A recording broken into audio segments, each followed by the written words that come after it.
এক ছিল রাজপুত্র, সে ছোট থেকে বড় হলো। ঘোড়ায় চড়া বাবা, আমি শিকারে যাব।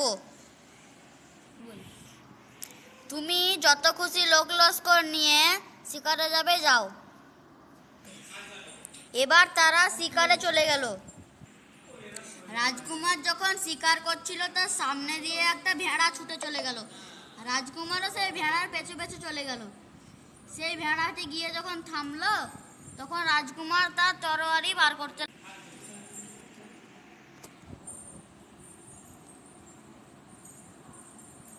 আমি আজকে ভেড়াটাকে মেরেই দিব।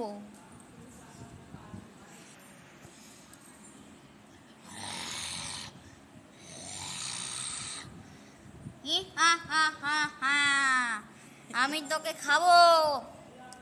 তুই কেন আমাকে তাড়া করেছিলিস? তুই আমাকে মারবি? তোর কত বড় হিম্মত!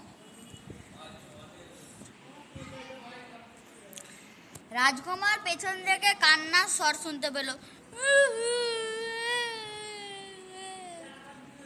তারপর দেখলো যে তাকে আম গাছটা ডাকছে। আম গাছ বললো যে আমি ভিতর থেকে দুভাগ হয়ে যাচ্ছি, তুমি আমার ভিতরে ঢুকে যাও। এবার রাজকুমার তার ভিতরে ঢুকে গেল।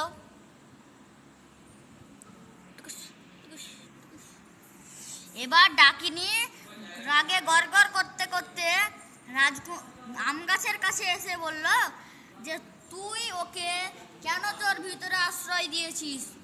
তুই ওকে বার করে দে। আম গাছ বলল, না, আমি বার করে দিব না। তুমি হচ্ছে একটা ডাইনি। তোমার হাতে রাজকুমারকে আমি কোনো মতেই তুলে দিতে পারবো না। তুমি অনেক বন্য পশুদের মেরে ফেলেছো।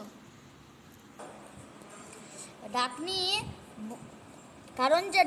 ওকে মারতে পারলো না, কারণ যে ও ছিল একটা দেবদূত, আম গাছটা।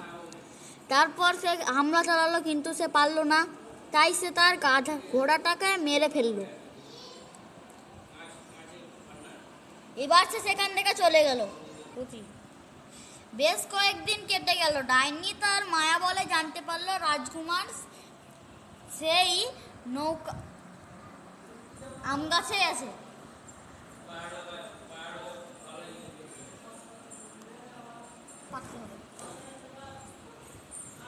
তো বন্ধুরা, এইটা হচ্ছে আমাদের পার্ট 1। আমাদের পার্ট 1টা কেমন ছিল কমেন্ট করে দিবেন, আর লাইক শেয়ার করতে ভুলবেন না।